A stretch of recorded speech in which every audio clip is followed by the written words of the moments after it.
Hello and welcome to another episode of What's Inside. Today we're looking at the Grand Inquisitor. This is a Sith loyalist. Obviously it's a villain pack, and this one is of course for Star Wars Imperial Assault. This is part of my buddy Wyatt's big purchase of Imperial Assault stuff. So thanks to him for letting me open all his cool toys and check them out on here so we can see what's inside. And as always, you're going to need the core Imperial Assault game to play. So let's open this bad boy up and see what's inside. According to the contents list, there's a plastic figure, rule sheet, 2 deployment cards, 3 command cards, 2 skirmish mission cards, 3 agenda cards, and 1 item card. You only need the core game to play with this guy, so let's see what we got here. As always, I'm using the scissors, so please be careful when using scissors and get permission from a responsible adult before doing so. The anti-theft packaging, as I've stated in other episodes, is really annoying, but unfortunately, sadly necessary these days. Be careful when opening these because it is easy to accidentally cut your cards because of the safety stuff here and its proximity to the backing. This is nice thick plastic and put out in association with Disney by Fantasy Flight Games. Fantasy Flight is awesome, so there is that.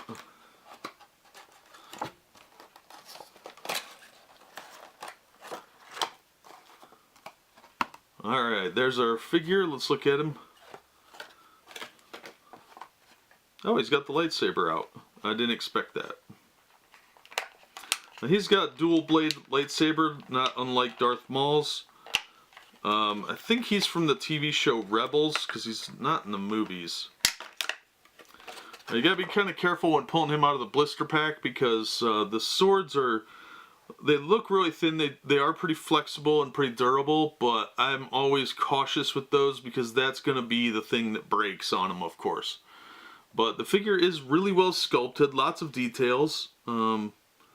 He's gray, so you know he's on the Imperial side, because the tan ones are on the Rebellion side. So he's got his hand up like, no, don't attack me, and then boom, boom. Okay, I'm done doing that. But yeah, really nice sculpt. Looks like he does on the show. He's got the weird grooves on his forehead even. Probably look a lot better painted, but, you know, still a step up from the old Wizards of the Coast minis game. A lot of the figures remind me of those poses, but this guy wasn't in that set, I don't think. If he was, it was one of the later ones after I quit playing. So it's kind of cool to see. It's supposed to be a pretty tough guy, so let's look at the cards and find out. As always, our insert here. The paper is pretty thick on this rule sheet. It's pretty nice paper compared to a lot of the others. On the front here, we've got the contents, the components breakdown of what's supposed to be in the pack. And then we've got the mission list. And these are all out of the core box. So it's even got like the placement for everything. So everything's pictured on there and little description of what you need to do for the skirmish. Now the side mission is called Cornered. And it's looks a little more intense.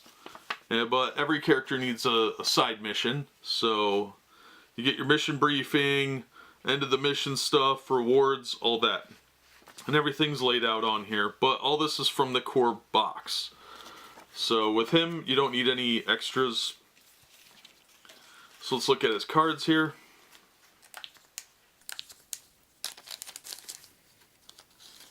You gotta be careful pulling these cards out so you don't scrape the sides of them. The bag's plastic seal there is a little tenuous sometimes. Alright, so let's look at his command cards first. Now, if you don't want spoilers, shut the video off now or go something else. But let's look at his cards here. We've got Hunt Them Down. He's the Grand Inquisitor specific.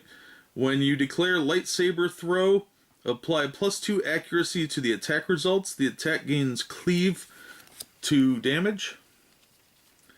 Precision, deadly precision, sorry, any force user. Use at the start of your activation. While attacking during this round, apply -1 dodge to the defense results. Force Rush. Force user. At the start of your activation, you gain 2 movement points. Alright, let's look at our item card here. We've got an Electro Staff, Energy Staff, attack of 1 blue, 1 red, and 1 green die. And Surge is +2 damage. When you declare an attack with this weapon, that attack may gain either Reach or Cleave 2 damage. That's pretty awesome. Alright, let's look at his agenda cards. We've got Cornered by Thor Outskirts. Play this card as a side mission Cornered. After the heroes resolve any other side mission, discard this card and receive the reward listed below. Reward: the Grand Inquisitor Sith Loyalist Villain. 3 influence. Targeted by Empire. Keep this card secret. Play this card at the end of a round during any side mission if the Grand Inquisitor is not an initial, reserved, or open group. Deploy the Grand Inquisitor, Sith Loyalist, without paying his deployment cost and choose a hero. The Grand Inquisitor cannot declare attacks against figures other than the chosen hero. When that hero is defeated, remove the Grand Inquisitor from the mission, then discard this card. When they least expect it. Keep this card secret. Play it during any side mission when you deploy a hunter. That figure becomes focused and may interrupt to perform a move. Then either discard this card or shuffle it back into your agenda deck. Alright, let's look at his side mission cards, or skirmish mission cards rather. A. True Data. Kashyyyk Station. I'm going to pronounce all these wrong like usual. End of each round. If the player controls a data chip, one of his figures may interrupt to receive or retrieve that data chip. Then each figure carrying a data chip while adjacent to a terminal matching its deployment zone's color may discard that data chip to gain 6 VPs. Each figure can carry only 1 data chip. A figure carrying a data chip can interact with a terminal matching the color of its deployment zones to discard that data chip and gain 6 VPs. Heavy Firepower. Kashyyyk Station. If the player controls a terminal, all weapon emplacements corresponding to that terminal's color are hostile to that player's opponent. End of each round. Each figure within 3 spaces of 1 or more hostile weapon emplacements suffers 2 damage. Then each player gains 4 VPs for each weapon emplacement he controls. And lastly, let's look at our other cards here. Alright, we have cost 1, Advanced Comm Systems, Skirmish Upgrade, Attachment, Leader Only. Abilities on your deployment card that choose or affect friendly figures or friendly figures within 2 spaces can choose or affect other friendly figures within 3 spaces instead. And lastly, the Grand Inquisitor card, Sith Loyalist, Force User, Hunter, cost of 9. Surge of +1 damage, Surge Pierce 3, Surge Cleave 3 damage. Exhaust Lightsaber Throw, perform a blast attack using 1 red and 1 yellow die, apply a +3 accuracy to the attack results.